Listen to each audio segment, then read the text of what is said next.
Hi, welcome to my channel. My name is Annie and this is Unity Consciousness. Today we're going to be discussing the energy that will be prominent beginning today, the 3rd of April, and moving through the weekend. Boy, this month started out with a bang, didn't it? That new moon in Aries on the 1st was, woo, yeah, it was a barn burner, folks. I think just about everybody I spoke with had something very significant that happened in their lives, either a change of direction or some new beginning of some kind, depending on where that fell in your chart. Well, I'm here to say that the month is going to continue on the same trajectory, which is intensity, through eclipse season, which will take us. Eclipse season, the last eclipse is mid-May, but that's certainly going to carry us through early summer, the energy from that. This month is very powerful. We've got aspects that we'll talk about this week in a moment, but then we've got a Neptune conjunction on the 12th that happens once every 166-ish years. So that's a long time coming, folks. I'll be here to discuss that in next week's video. The end of next week, we have a full moon in Libra. Love that. On the 26th, we've got the planet Mercury is going to go retrograde. Yep, Mercury retrograde season is upon us once again. And then we have Pluto retrograde season shortly after that. However, the big star of this month is that partial solar eclipse in Taurus at the end of the month.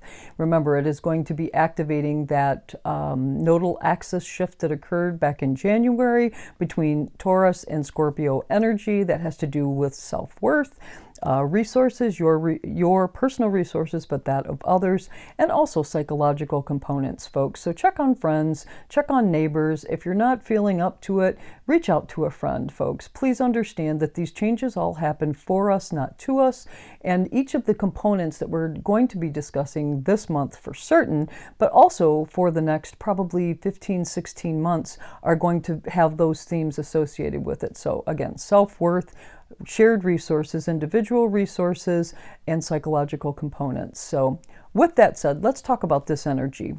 We know what's coming in April from a broad perspective, but let's talk about this week. So tomorrow, we do have some very powerful energy that I do want to discuss. We have Mars and Saturn are going to conjunct in Aquarius. This happens every couple of years. And just for comparison's sake, the last time this occurred would have been March 2020. Yep, that's right, March 2020, the time of lockdown. So as you can imagine, Mars is the planet of action, action and aggression. Saturn is restriction. So heavy restrictions were imposed at the time of March 2020. That is because those two planets met in the sign of Aquarius at 0 degrees. 0 degrees. We've talked about this before too. 0 degrees is the threshold for the age of Aquarius, right? So we had Mars and Saturn that signified the beginning of the age of Aquarius, the breakdown of the old so that the new could come through. Now we are further along in the sign of Aquarius where these two planets will meet again. What does that mean? That means that we are able to apply the knowledge that we have gained through lessons learned over the past 2 years that will simplify this energy for us perhaps a bit if we are resonating in the 5-dimensional plane. If you're in the 3-dimensional plane, it could be a very, very challenging day. There's no doubt about that. Well, either way, it could be a challenging day, but I would like for you to apply the lessons learned over the past 2 years as this day, you may be feeling it already, as this day's energy begins to creep in. I find it important to, if you know the Serenity Prayer, that's great. If not, I would print it out and have it in your work area, on your refrigerator at home, whatever. That the Serenity Prayer or affirmation asks us to simply understand what you can change, have the wisdom in knowing what you can't, and the courage to make changes where you can, and the wisdom to know the difference between those two, when it's time to walk away and when it's time to actually dig in and do something. I think this day, that affirmation, that prayer is going to speak volumes on how we should be managing this day. Regardless of what's coming up, regardless of any restrictions that are in place, we are now able to consider others. Again, this Aquarius energy. We know where we stand in the process, but we now can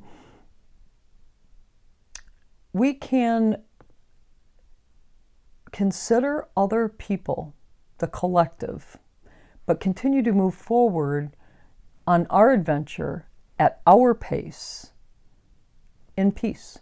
Just remember that. And like I said, if you need to pull out that serenity prayer, please do. Then on Tuesday, we've got Venus is going to enter the sign of Pisces. And we've talked about Piscean energy over the past couple of weeks, that's for sure, if not months, because we've had plenty of Piscean energy. It can be very dreamy, also can be elusive. It can be deceptive, illusionary.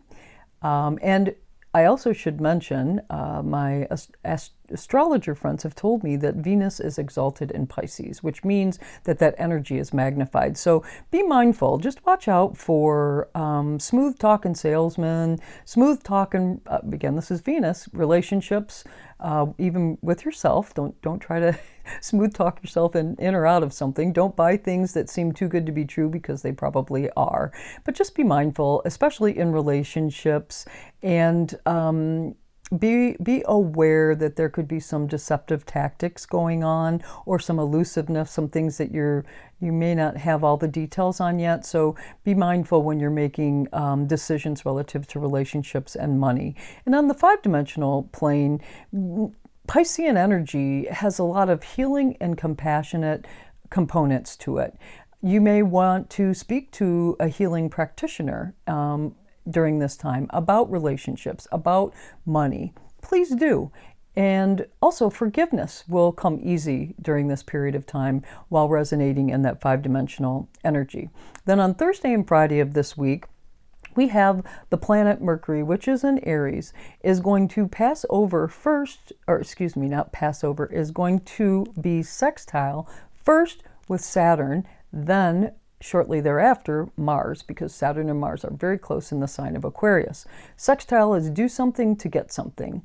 So I think this is going to let us, Mercury is thought processes and communications, transportation as well. But I feel like this is understanding that restrictions are in place for the purpose of being able to articulate and take responsibility for something.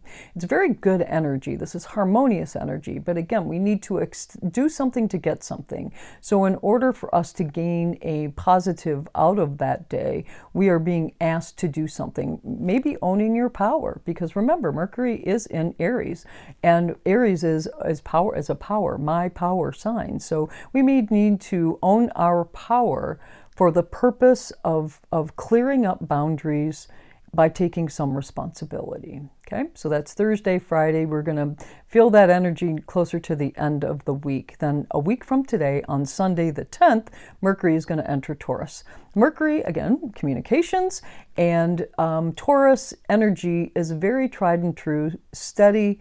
So I see this as being purposeful communications that have a lot of common sense to them, and it's stable, very, very stable, where Mercury and Aquarius can be somewhat unbridled energy, let's say, or pointed energy.